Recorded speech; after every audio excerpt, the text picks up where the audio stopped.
Well, this one feels personal, but I'll name it. As I said before, I'm solo poly. I was divorced a year ago from a 10-year relationship. So I've definitely been like treading lightly in my dating situations. But I had this realization. I also identify as demisexual. And for me, sexual pleasure really comes in a committed, loving relationship. And I had the realization I'm like totally ready to fall in love again. Ah, Like, ah.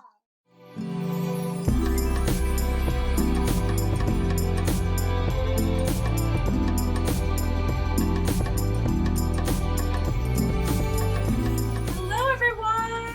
welcome back to Queer Relationships, Queer Joy. I'm one of the hosts, Keely Helmick. I'm your other host, Melisa de Seguirant. So we thought we'd start I wanted some catch up. A check-in. Yeah, check in. Because there are some things that you revealed the other episode, and this should be playing after that episode. So I want to hear more. Spill the tea. I put myself on the spot by saying it.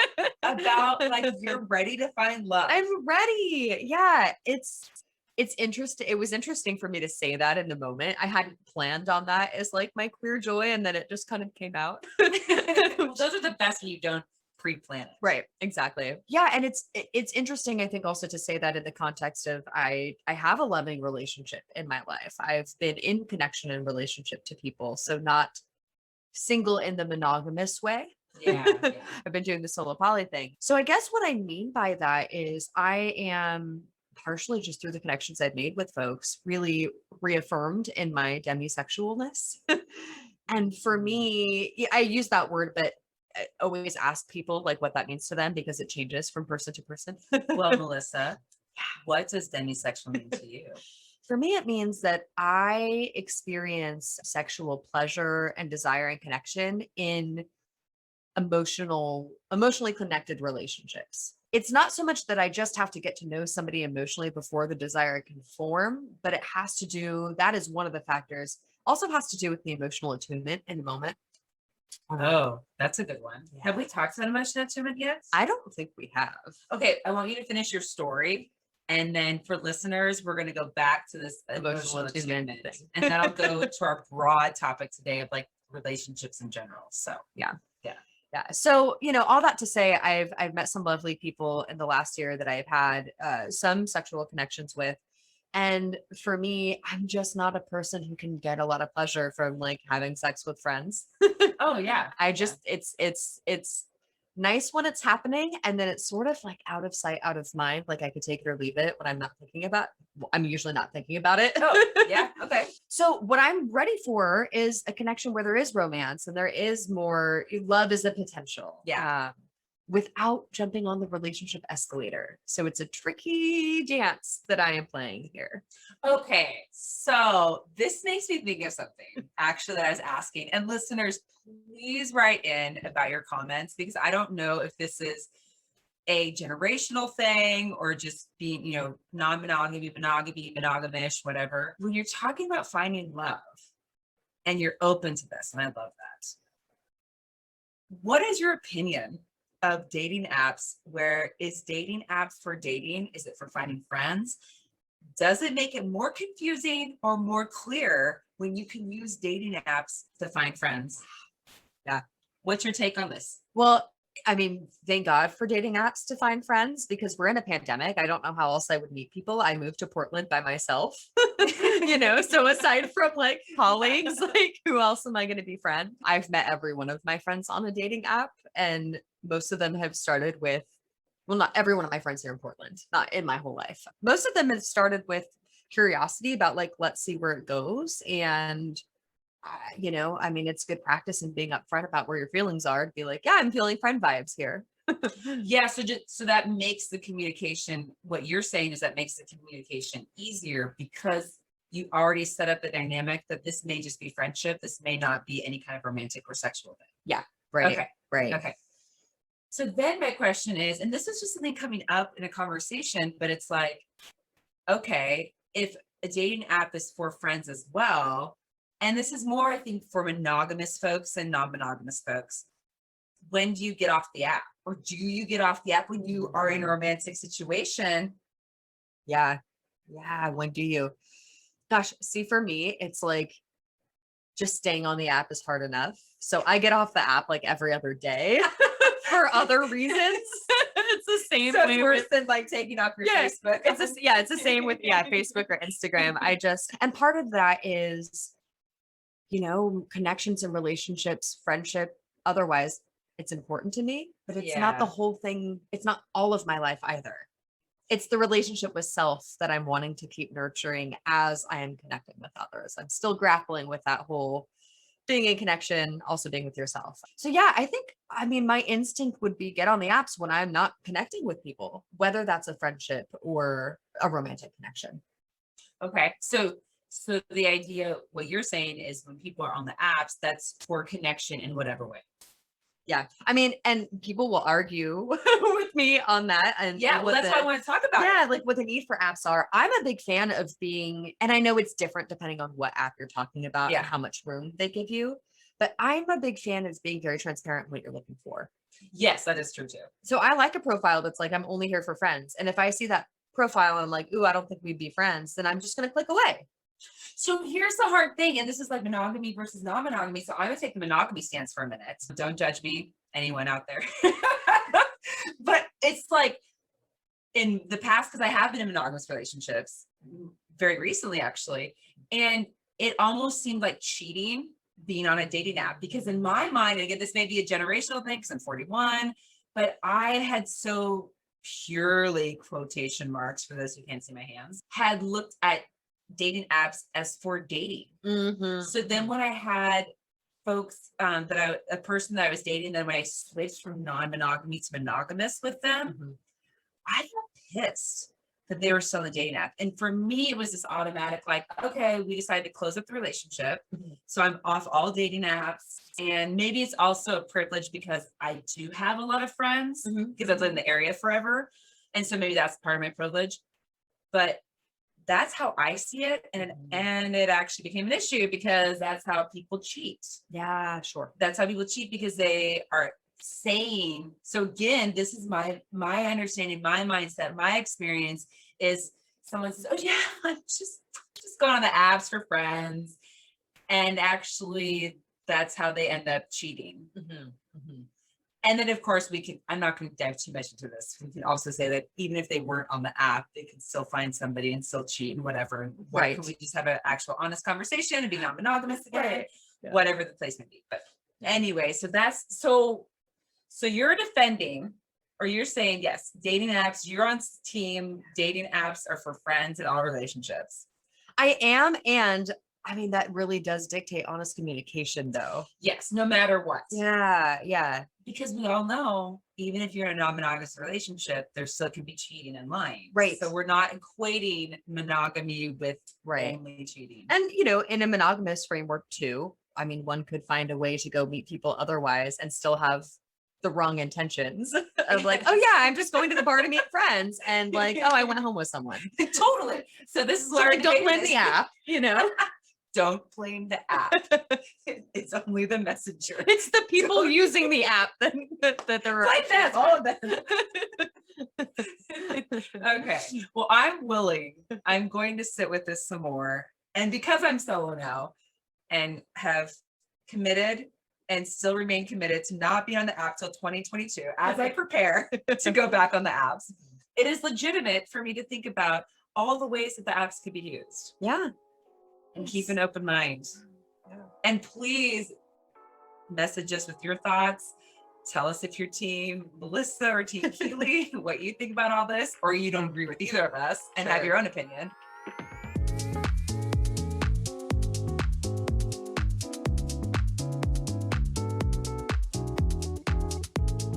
Well, and also I would be so interested in hearing what the difference is for different profiles. Like, of course, I'm on the apps as a bisexual person looking primarily for same gender relationships. And it's very clear that I'm non-monogamous.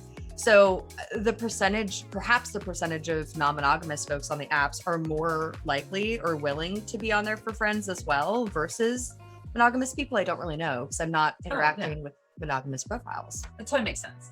Well, and this leads to so many conversations today. This really does intro us to talking about all types of relationships and how we navigate those. So regardless of whether we find friends on a dating app or whatever means we do, is especially in these busy times, I think we talk a lot about how to navigate and build upon this thing of like, if we're saying the relationship with self is the most important, what are the guidelines or like tips for navigating sharing our energy with all relationships? Yeah, right. And I think we've talked about before not sharing in necessarily a hierarchical model where romantic partners, significant others become prioritized over relationship with self or platonic relationships with friends.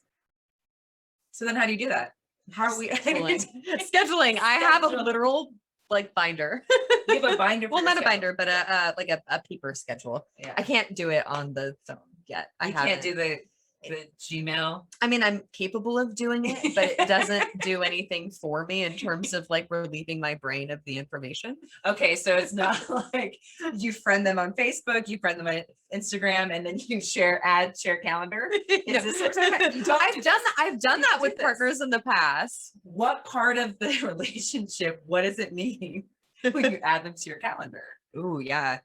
I've done that in the past when I was in a closed loop polyamorous situation. Okay. Yeah. Where sense. I had a set, I had 2 set partners. Mm-hmm. I wasn't dating anyone else. And my partners had partners. So we were scheduling, we had to have some sort of a shared calendar. No, but I have personally, like for my own brain, I have a calendar of like my life. That's like, when am I working? And which nights am I taking off for myself? And which nights am I going to see things with friends? So that I know, like I have to visually see where my time is being put.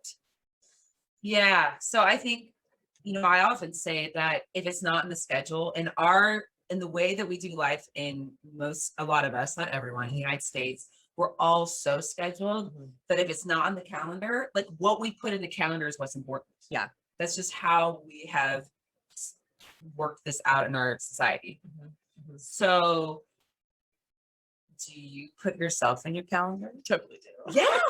Right. Totally do. So if you're looking at your calendar, put yourself first. Yeah. And know your stamina, because mine changes season to season or depending on how busy work is. Like right now, I've told people I'm kind of like operating in this mode where I could spend one weekend day doing a bunch of social things and the next day needs to be completely myself. I need that reset time. But that might not be true during like summer was different when I had more energy and there was more light. Yeah. Well, and so we've got the scheduling, and then I think with the scheduling comes communication. Yeah. Because as you're sitting here talking, and I'm thinking about what clients are coming up for basically in the holiday season. But we're the holidays, whatever that means for anybody, there is a frantic energy around us. And there's some cultural norms, whether or not we participate in them. And so navigating these relationships and navigating ourselves is so much more important during the busy times than when we're all just chilling and lazing around on a sunny summer day. Yeah. Well, and there can be conflict around where am I supposed to put my time at the holidays? Yes. And we've talked about family expectations, that's one side of it. And also, do friends like get the boot around holidays? If we're in a romantic, are we prioritizing other relationships over friendships?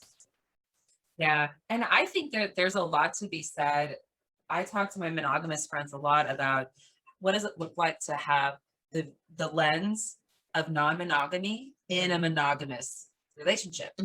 Because even using the word monogamous, it's like that is we're assuming it's sexual and romantic monogamy. Yeah. And we're forgetting all of the other types of relationships. There's like no space for it. Yeah. And so we already said what? Calendars, scheduling ourselves, scheduling our friends, scheduling family, scheduling all different types of connections. I mean, I think about now that we're opening up parts of the world again. People want connection in all sorts of ways. I mean, like y'all did a little like art thing, like and colleagues, like connecting with colleagues. Yeah, It's its own category. for sure. And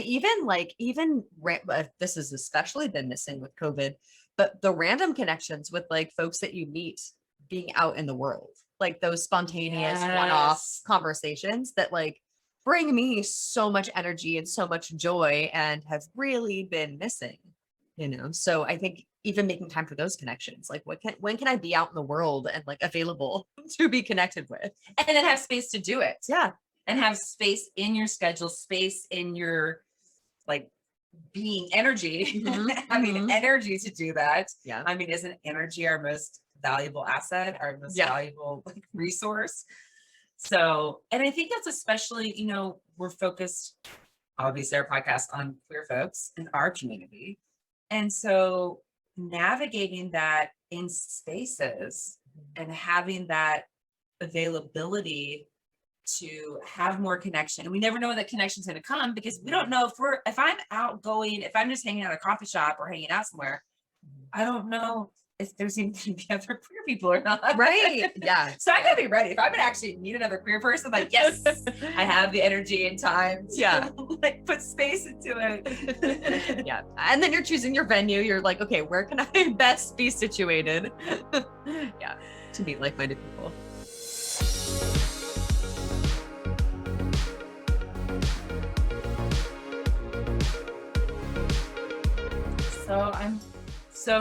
So going back to this idea of like monogamous couples and monogamous folks using strategies and looking at their relationships in the way that a non-monogamous person, this value of having, getting off the relationship escalator and then this hierarchy of my romantic sexual relationship is the most important thing. Yeah. It makes me think of like really managing NRE because oftentimes, at least when I've been talking to clients about it recently, what happens is there's so much new relationship energy. There's so much excitement. There's so much wanting to be connected, wanting to be attuned. And it can be this like shift in time of like spending a lot of time with somebody, which may be natural when you're feeling all those feelings and getting to know someone. But then coming out of that into maybe a more balanced, like, okay, wait, I do have friends. And I don't know, I don't want to propose like, well, you can't hang out with like the new person as much in the beginning, but just being mindful of that, like, and even if that's communicating to friends, like, NRE, I'm going to be MIA for like 3 weeks. Sorry, like my little love cocoon. Right. Like for me, like at least that would be verbalized. And I'm thinking my friends would be like, you go get it, but that's a little bit different than I think in the past. And definitely the person who just like fell off the map. Yeah. And then never came back from that. Or all of a sudden come back months later when the person you're broken up with person. Right. Yeah. And which like, happens. And then how does that feel for a friend to like, oh, okay, now when it's convenient, you are my friend. And I think it's interesting how much we normalize that. And, we have the whole verbiage of like U-hauling and all these different thoughts in the queer community and U-hauling specifically towards lesbians. But it can happen to other queer folks as well. But how we navigate that, like that acceptance, but also being like, hey, what does the boundary look like to be like, I'm still important in someone's life. And I want to have compersion. And be happy for them. Yeah. But also or anyone, value as a friend. And even if it's just a 1 hour coffee, hang out, Zoom meetup, go on a walk. And I think it's interesting because we're not going to change anyone's mind. Or not necessarily, I don't know. Let us know if we change your mind. Maybe we do. But there's still this idea very ingrained in our culture, monogamy, you do drop other people. Yeah. Yeah. Or this person is your most important person. Right. Your person. Yeah. It becomes this ownership thing and this bubble. And that's where the enmeshment comes in. That's where codependency starts to, grow. It can be very isolating. I don't know that it has to be that way, but I think that's often what people experience. I certainly did. And pretty much all my monogamous relationships. And yeah, the idea of like your person, like, wouldn't it be wonderful to have more like, and I'm not saying everyone has to be non-monogamous. We're not trying to convert you. We're not trying to convert you. Yeah. But like, what if, even as a monogamous person, like, what if there were more than one? You know, Yeah. you've got your friends, you've got your family, you've got whoever you have, versus like, I've got my one person and then the rest of the world. Well, and this can exist in queer dynamics. When Mhm. we have our chosen family, we have our group, and we prioritize many people. Yeah. Or we prioritize that time with both our lover. And I thought it was great in our one of our episodes when Gretchen was talking about, or it was Gretchen's partner actually, was talking about how she goes on trips. Yeah. They identified they were in a monogamous sexual and romantic relationship. And she was saying, yeah, I go on trips with just my friends. So that was actually a good demonstration of how people can be romantically and sexually monogamous, but still have the lens of like balance, you know? I don't know, the Libra in me is like, how do I balance things? How do you keep things balanced? Balance those emotions. And so navigating that, and I think I want to go back to this attunement piece because I'm curious, like, if we can talk a little bit about, okay, so we fleshed out this idea of calendars and deepened communication and looking at things in a different way. And then I do want to mention those first, the NRE thing. Have you seen any research on it? I don't think I have. So what I've heard is that NRE, new relationship energy, is basically like being on cocaine to your brain. It doesn't surprise me. And so the things that you're doing is as though you're high, and you phase out of that. But I do think it's interesting to hold this space. I like how you said that, having this boundary around NRE and being like, I'm going to my NRE bubble, but I will come back for air. Right. Yes. This will not be forever. This will not, but even owning that and recognizing that within yourself, I think that's the layer of communication and self-attunement and self-recognition that communicated in that way can add layers to keeping these connections. Yeah, definitely. Communication, it's gonna keep coming up. I think every episode is like, but it's what I learned. Yeah, you know, it's what I learned the most from being a therapist. Evidently so. I guess verbally and non-verbally. Maybe that's where the attunement comes in. Is the non-verbal. Well, what do you mean by attunement? What are you saying when you say that? Yeah, it doesn't feel too unlike when we talked about co-regulation. Yes. It feels similar, which I was the one who was like, I don't know if I believe in co-regulation. Now here I am referencing it. But it's like emotionally, energetically, somebody being able to track and like blend with where I'm at, and vice versa, me too. So it's I don't know if I have enough great, feels like I'm talking about something in the ethers. and it feels that way, to some extent. There's not like a recipe I can write for how somebody can perfectly emotionally attune to me. But I guess part of how I define it is really knowing what it feels like when somebody's not attuned. Yeah, I've heard that. I mean, I think about that. Another way that I think about it is, and I tell clients this, is connection is vulnerability plus being present. Yeah. Yeah.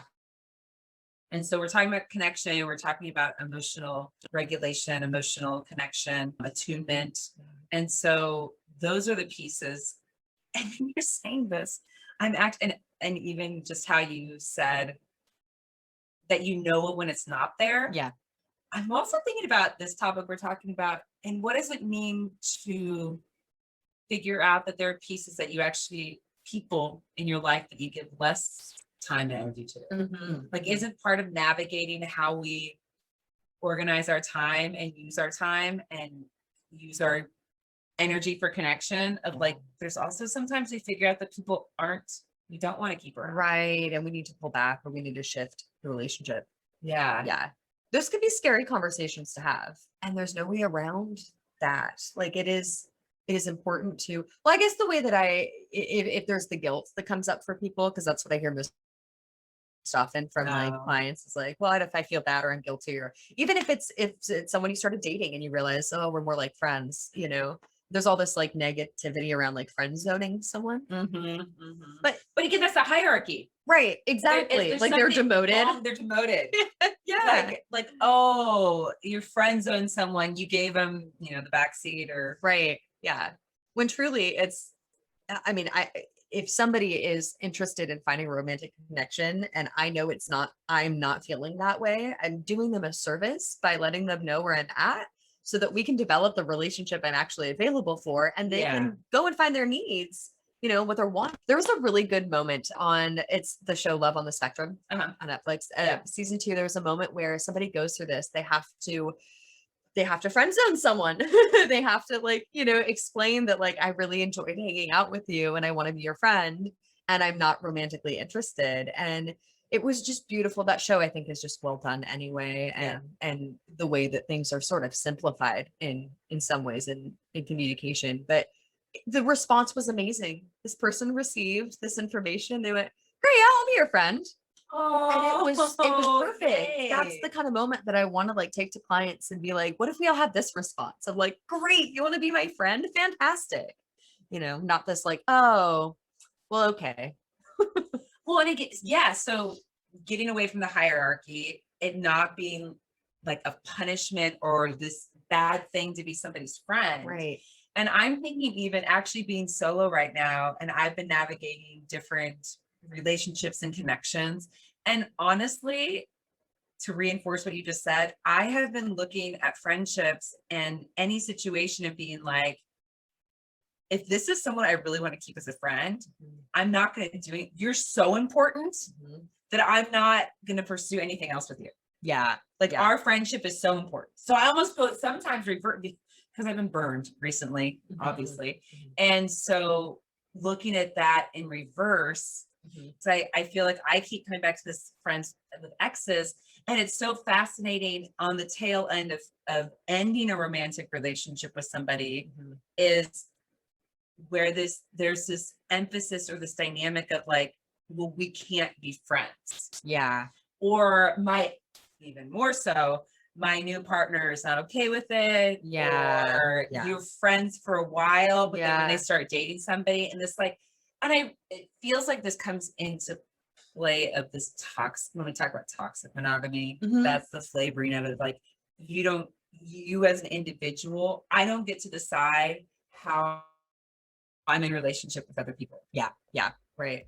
Yeah. Gosh, it's a good conversation, the whole friends with exes. And I've even thought about how from a non-monogamous perspective, does that change it? Like closure can be strange with non-monogamy in a way that with monogamy, it's like, okay, we're not in a monogamous relationship. We're going to pursue that with somebody else. Yes. With non-monogamy, I don't know, like anything's game. Like things are always changing. In the queer world, it's so small. Even in Portland, Oregon, it's so small. You're like, I'm going to run into this person eventually. Right. So how do I want to? If you're not going to be friends with your ex, then who are you going to be friends with? Like, oh my God. Oh my goodness.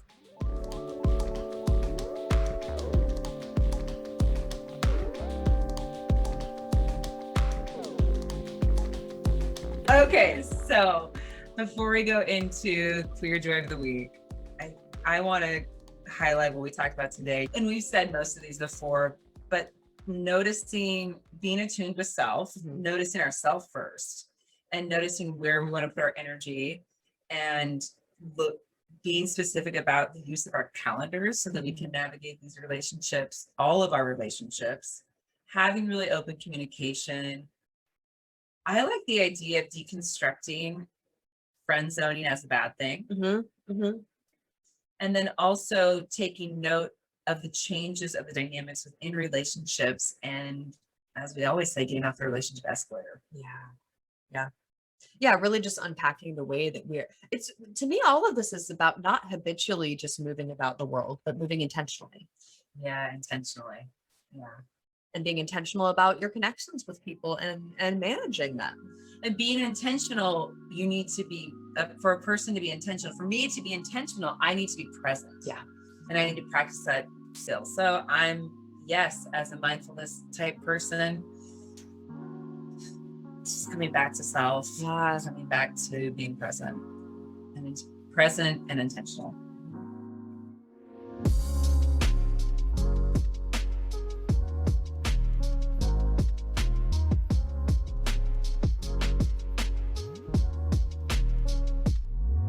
So with that, I want to mix it up this week. Give it a go. Yeah, I'm like, yes. Okay.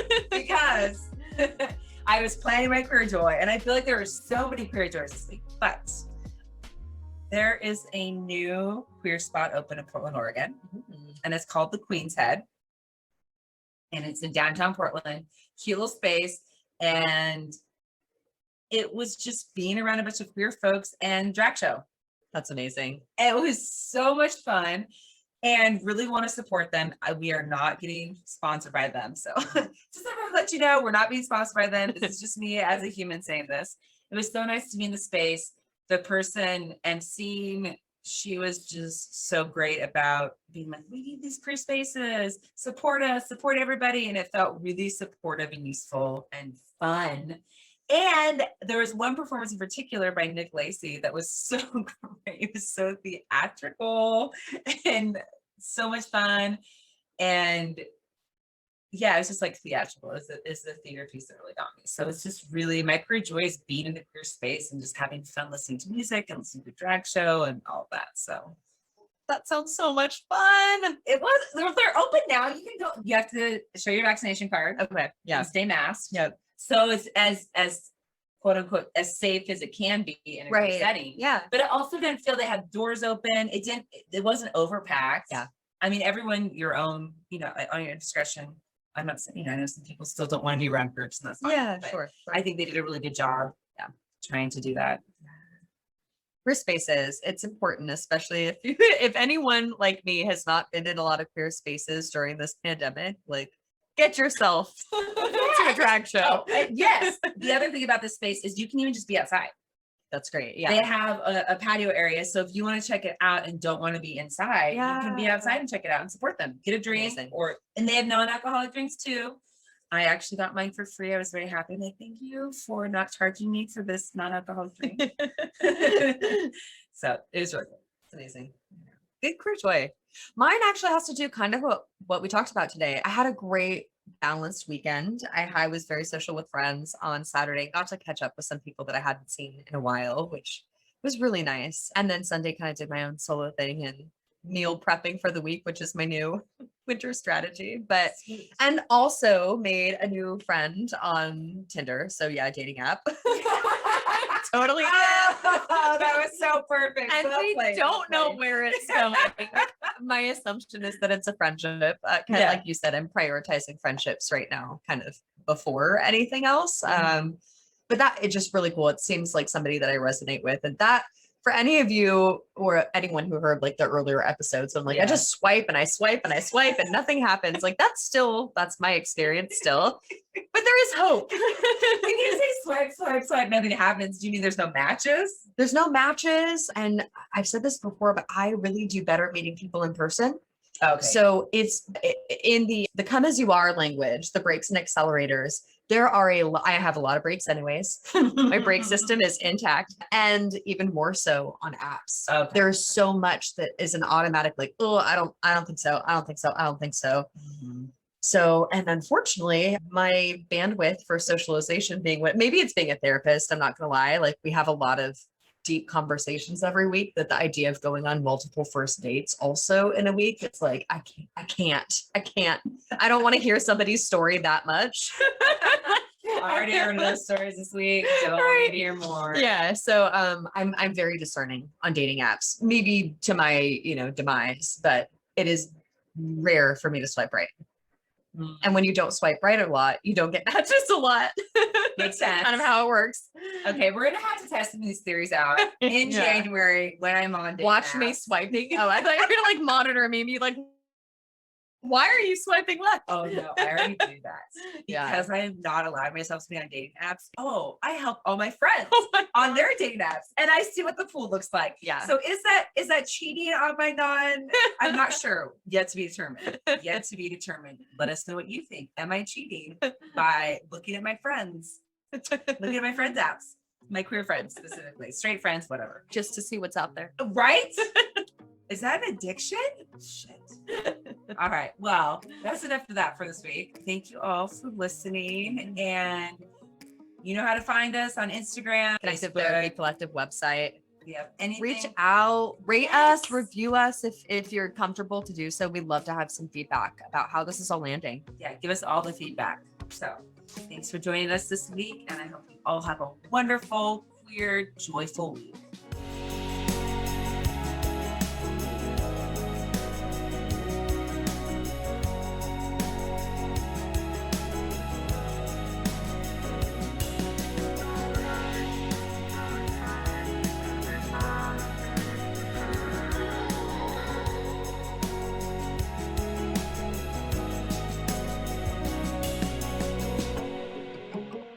Thanks for listening to Queer Relationships, Queer Joy, a podcast by the Connective Therapy Collective, hosted by Keely Helmick and Melisa de Seguirant, with audio edited and produced by me, Cardinal Marking. Music is by Bad Snacks, Otis McDonald, and of Shane. Sound effects from Freesound. If this episode made you smile or think, tell us about it. If you hated it, tell us about that. Review us on iTunes or send us an email at info@connectivetherapycollective.com. For more queer joy, visit our website at www.connectivetherapycollective.com. Love ya. Bye.